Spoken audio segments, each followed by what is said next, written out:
What if I told you that the life you're waiting for is already yours? That the moment you begin to live as though it's done, everything you've been chasing starts chasing you. The secret isn't in waiting, it's in being. The world responds not to your desires, but to your state of consciousness. So the question is, can you dare to feel it real, to live from the end, right now? When doubt screams louder than your dreams, remember this truth: you are not what the world tells you. You are what you assume yourself to be. The world mirrors your inner conversation, and if within you the voice of fear prevails, then fear becomes your experience. But the moment you dare to believe differently, the moment you imagine differently, creation itself bends to your new assumption. You see, doubt is not your enemy, it is your invitation. It calls you to look within and decide again who you are. Every time you say, "I can't," your imagination whispers, "But what if you could?" You were never meant to be ruled by the appearances of life. You were born to rule appearances by your inner conviction. When you close your eyes and feel yourself already the person you wish to be, doubt dissolves. It cannot live where faith has entered. Faith is not a hope, it is possession. It is knowing that what you have imagined already exists in the unseen, awaiting only your continued assumption to make it visible. So, my friend, when doubt visits you, do not resist it. Instead, rise above it. Assume the feeling of your wish fulfilled. Speak inwardly from the end, "I am already there." And persist even when nothing changes at first. For what you assume and persist in will, in time, harden into fact. You are not a victim of circumstance, you are the creator of it. Choose this day to feel your way into faith, to imagine your desire as real, and to live from that inner knowing until your world reflects it back to you. You are what you assume yourself to be, for assumption is the creative act through which every condition of your life takes form. The world around you is not shaping you, it is echoing you. It reflects, with perfect accuracy, the state of consciousness you have dared to occupy. When you assume yourself to be something, even if all evidence denies it, you have already set the law of imagination into motion. The unseen responds first, then the visible must follow. Every event, every person, and every circumstance you meet is drawn into your world by the vibration of your inner assumption. You do not need to struggle to make it happen. You need only to persist in being it within. If you assume wealth, the world begins to rearrange itself in subtle ways to confirm it. If you assume love, you meet it in faces you had never noticed before. If you assume failure, that too becomes the mirror reflecting back your belief. Assumption is not idle wishful thinking. It is the silent command of consciousness that molds reality according to the feeling behind it. You can change nothing by effort alone, but you can transform everything by entering a new state of being and feeling it real. The secret lies not in saying, "I will be," but in declaring inwardly, "I am." Every "I am" statement is a seed sown in the field of imagination. The soil does not question the seed, it simply brings forth after its kind. When you assume, "I am confident, I am loved, I am successful," you are planting the very image of those realities into the fertile ground of your mind. The more you dwell in that assumption, the more vivid and alive it becomes. Eventually, it takes on a life of its own and must manifest in your outer world. There is no power outside of you determining what you can or cannot be. The only limit is the state you consent to occupy. The moment you withdraw your attention from what you do not wish to experience and place it upon what you desire, you shift the entire direction of your life. Your outer world is slow to catch up only because the inner transformation precedes the visible change. But persist, and you will see the law unfold with absolute precision. You have been assuming all your life, often unconsciously, and living out those assumptions as though they were fate.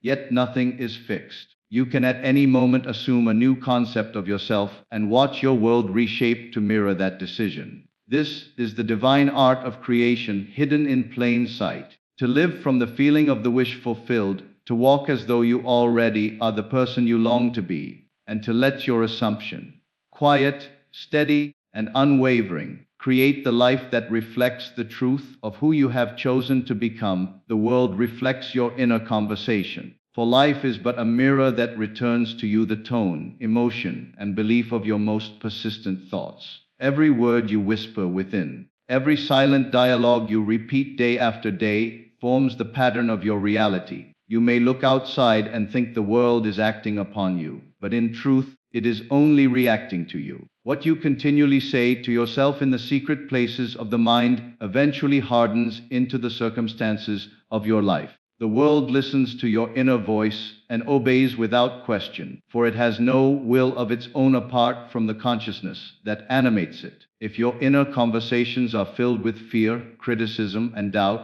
life must echo that vibration. People will seem unkind, opportunities will appear scarce, and challenges will multiply because the outer world is compelled to mirror the state you are assuming within.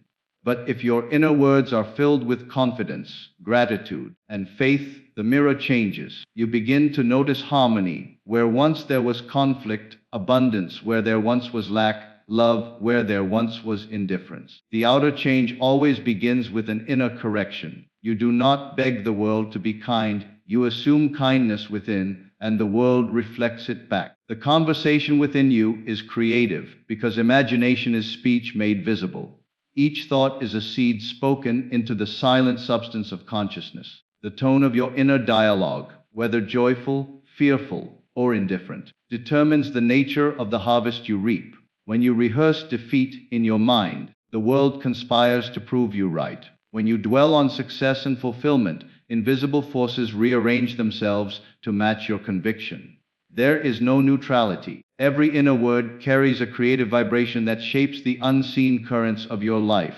The secret, then, is to become aware of what you are saying to yourself throughout the day. Notice the constant stream of thoughts that define who you believe you are and what you expect to experience. You need not suppress them by force, but gently redirect them toward the truth you wish to live.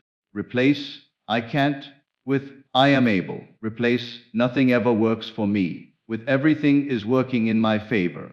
Speak inwardly from the state of the wish fulfilled. Let your imagination hear and feel the conversation that would take place if your desire were already realized. As you persist in these new inner dialogues, the mirror of life cannot resist the transformation. It must align itself with your renewed self-talk. The people you meet, the conditions you encounter, and the opportunities that arise will begin to confirm your new assumption. For life can only echo what you have already declared within yourself, and your world will forever reveal the story you tell most often in the silence of your own mind. Doubt is an invitation to choose faith. For every moment of uncertainty is a sacred opportunity to remember the creative power that lives within you.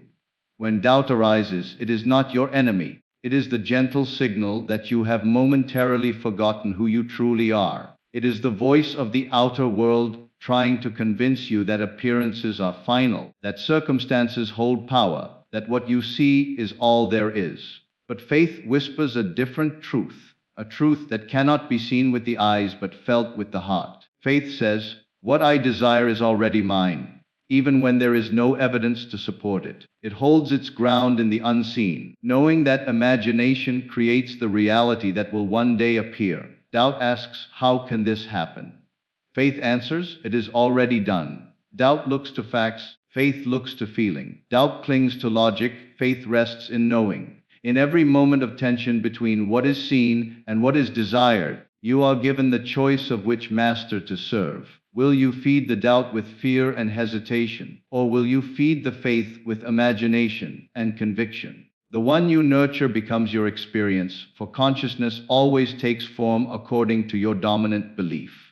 Faith does not mean ignoring reality. It means understanding that reality is fluid and responsive to your inner assumption. The world cannot resist the one who persists in faith. For such a person moves through life with the quiet assurance that the unseen is more powerful than the visible.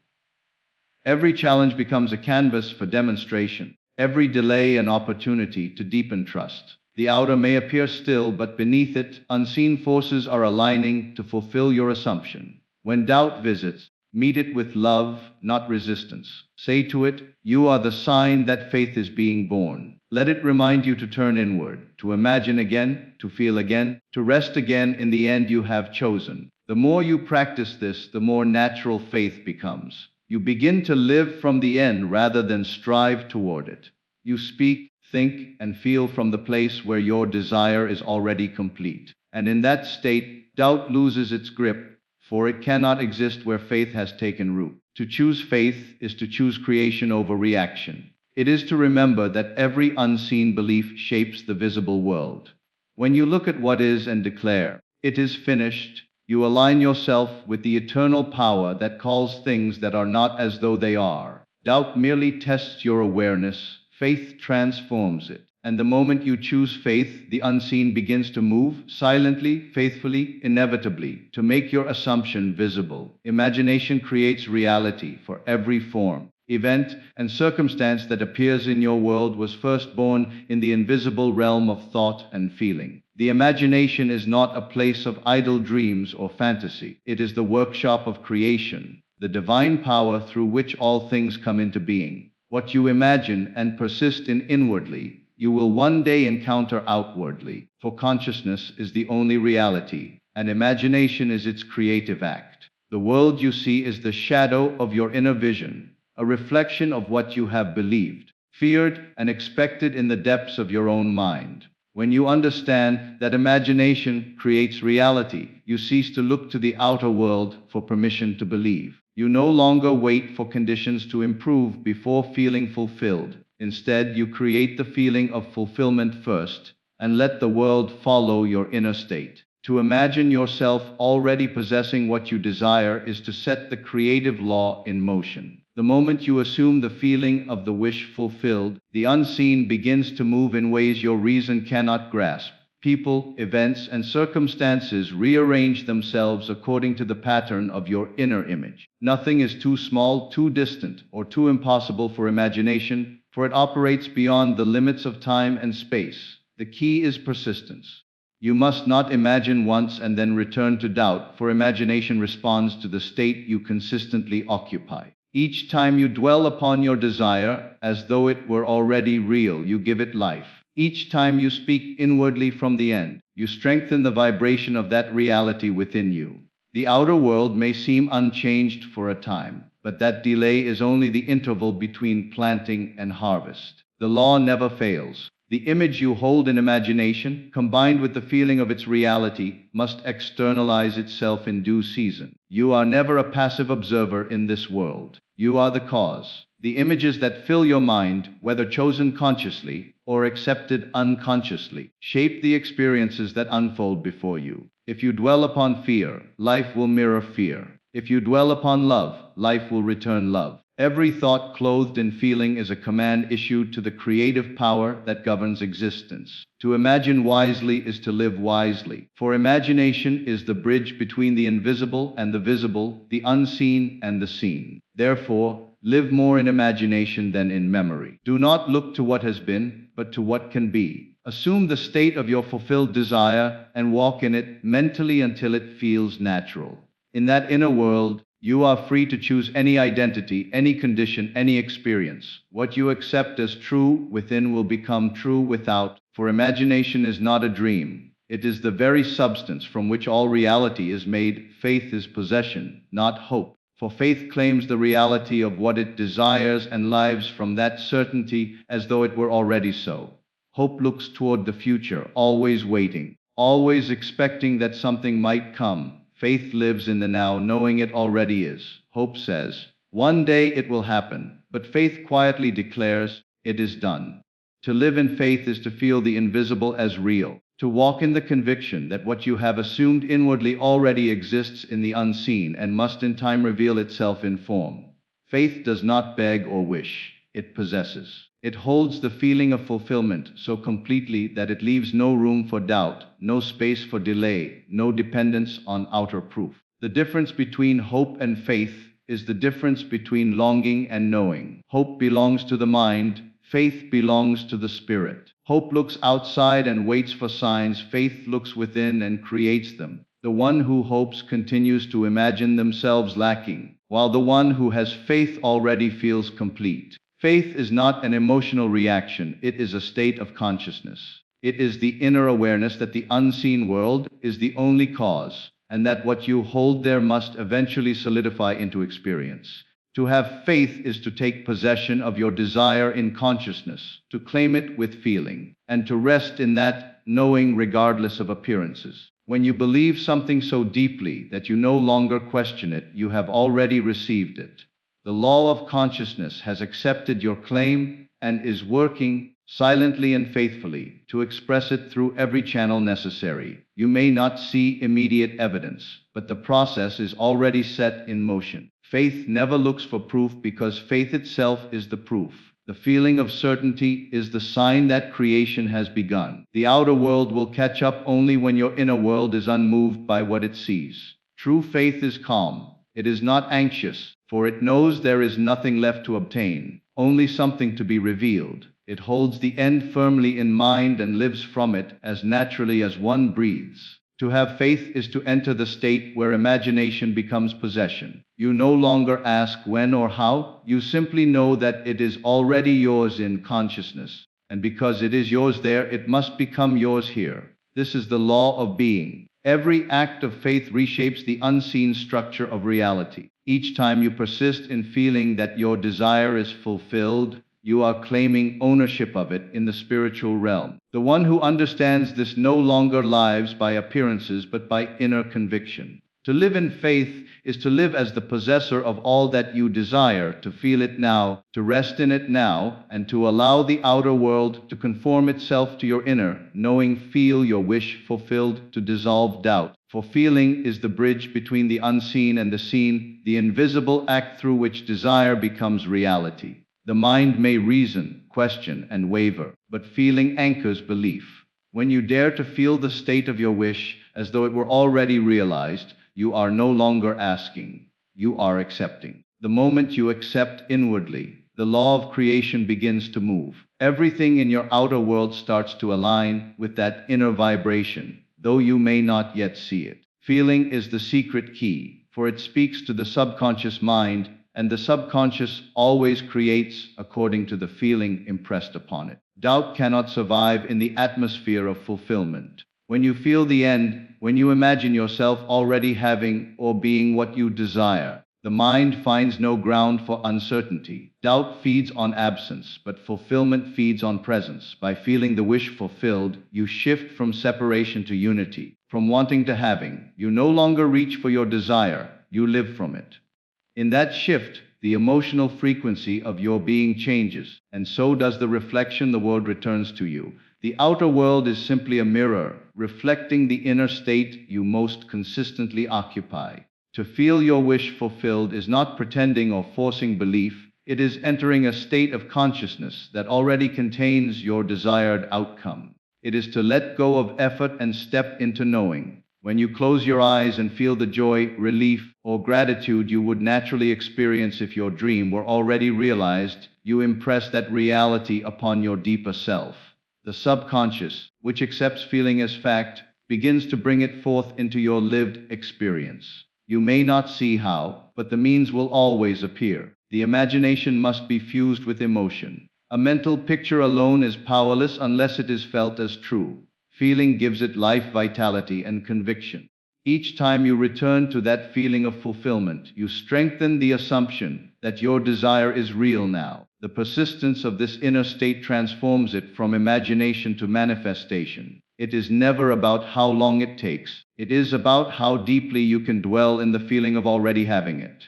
When doubt whispers, it only indicates that you have momentarily stepped out of the state of fulfillment. The remedy is simple: return again to the feeling. Feel yourself into the scene of success, love, health, or freedom. Let it be so real within you that the world must conform to your conviction. Feeling does not wait for evidence, it creates it. Each time you dwell in that fulfilled state, doubt weakens, faith strengthens, and the invisible begins to solidify into the visible. For feeling is creation's language, and whatever you feel deeply and persistently, you inevitably live, speak inwardly from the end. For your inner words are creative forces shaping the structure of your reality. Every thought you repeat within yourself is a seed planted in the fertile soil of consciousness. And what you whisper in silence is heard by the infinite within you. When you speak inwardly from the end, you are no longer hoping for change. You are declaring that change has already occurred. You are aligning your inner speech with the reality you wish to live, and the law of imagination must externalize it. The unseen listens not to your pleas, but to your assumptions. When you inwardly converse as though your desire was still distant, you keep it distant. But when you inwardly converse from its fulfillment, you bring it near, for you are already living in its vibration. Every person carries on a constant inner dialogue. It runs beneath awareness, shaping reactions, attitudes, and experiences. This inner conversation is the cause of every outer condition, and yet few realize they have the power to change it. To speak inwardly from the end is to consciously take control of that dialogue, to rewrite the script of your life by changing the tone of your inner words. Instead of saying, "I will be," you say, "I am."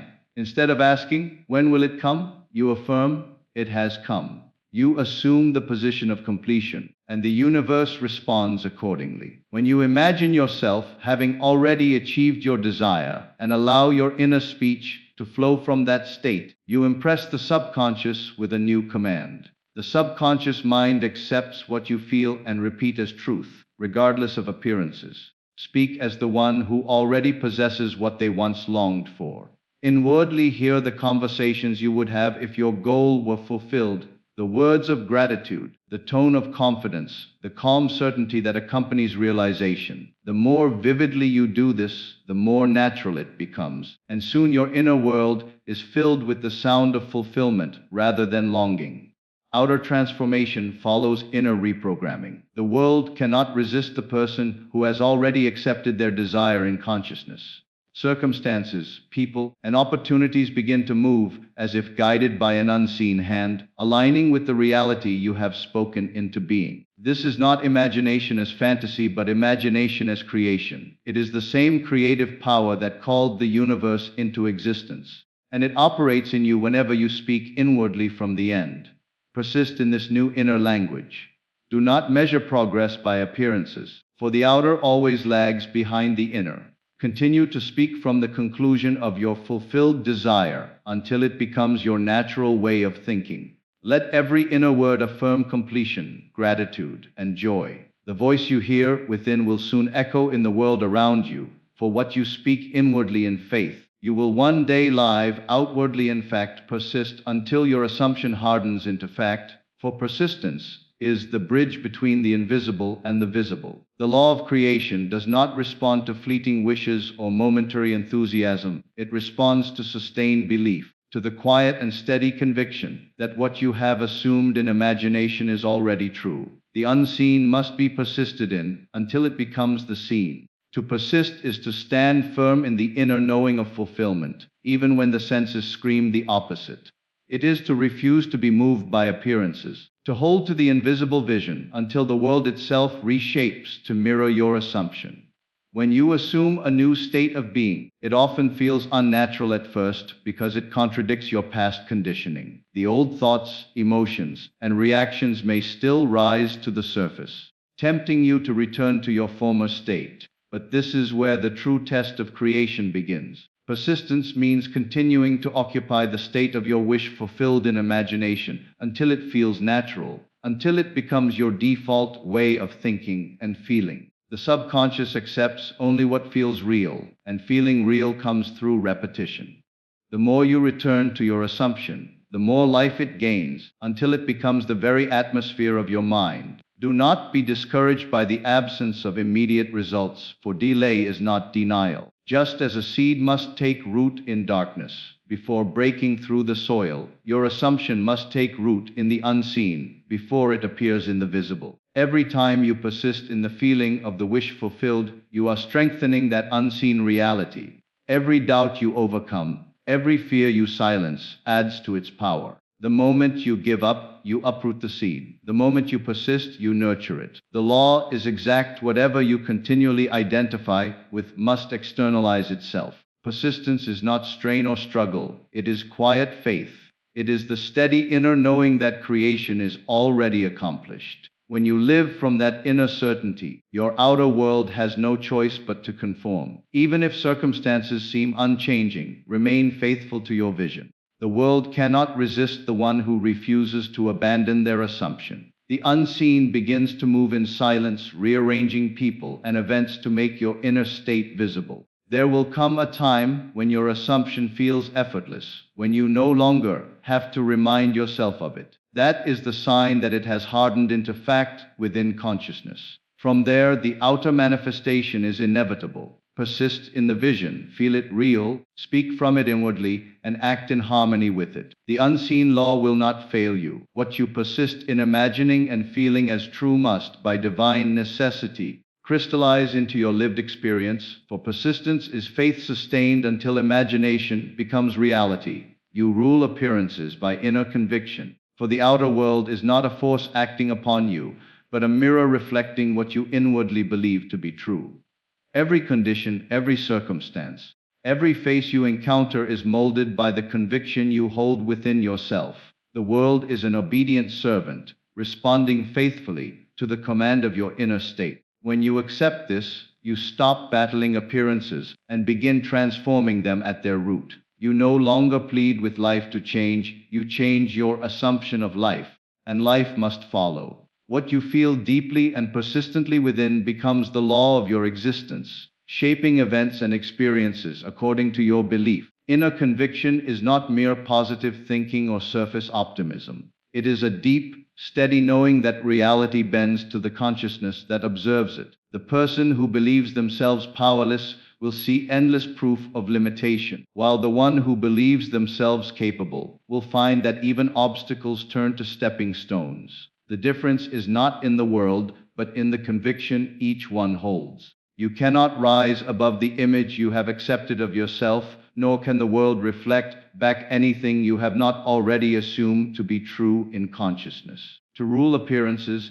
then, is to rule your inner reactions, to maintain faith in the unseen even when the visible denies it. When you meet resistance or unwanted conditions, do not fight them. Understand that they are shadows of an old belief. Shadows fade when the light changes. Turn your attention inward, assume the state of fulfillment, and persist until your feeling shifts. That shift in inner conviction is the true creative act. The moment you no longer accept appearances as final, you begin to move the unseen forces that govern them. Your conviction becomes command, and the world obeys.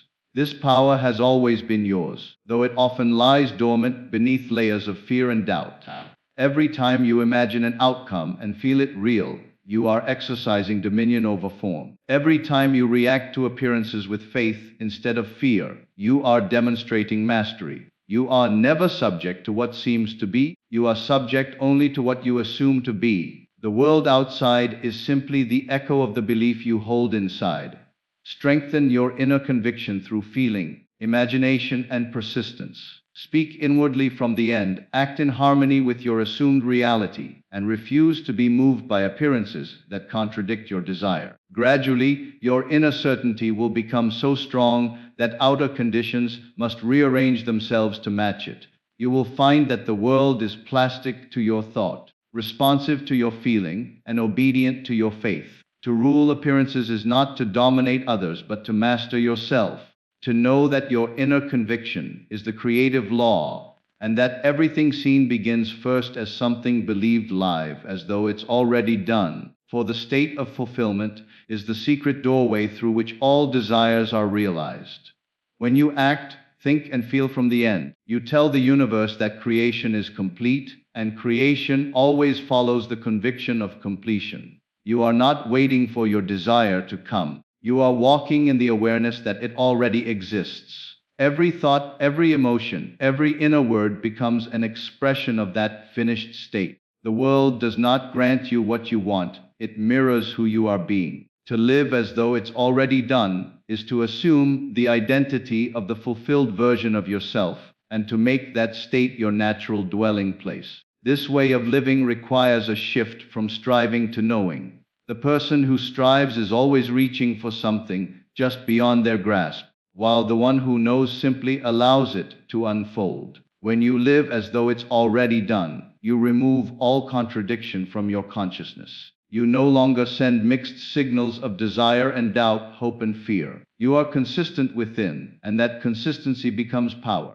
The law of assumption operates on certainty. What you assume and feel as real must manifest. Living from the end aligns you with that certainty. To live from the end does not mean pretending or forcing action. It means inwardly feeling and accepting your desired reality as the only truth. You think the thoughts you would think if it were true.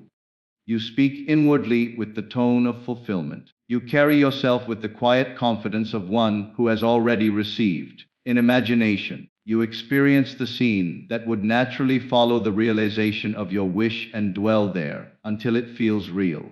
When that feeling becomes natural, it begins to externalize. Your outer world is a delayed reflection of your inner world. When you live as though your desire is already done, you alter the cause, and the effect must follow. Even if nothing appears to change at first, persistence in the state of fulfillment ensures the outcome. Every time you return to the feeling of the wish fulfilled, you reaffirm your creative authority. Every time you refuse to react to appearances that contradict your assumption, you strengthen your alignment with the unseen reality you have claimed. This is the essence of faith in action. It is not about convincing the world, but about convincing yourself. The world cannot resist the conviction of one who has already received. When you live from that end, everything, people, circumstances, and opportunities rearranges to mirror your state of consciousness. Live with the calm assurance that it is done. Think, feel, and move through life as the person who already possesses the desire. As this inner identity becomes fixed, your outer life must conform to it, for the world always reflects the state you most persistently inhabit.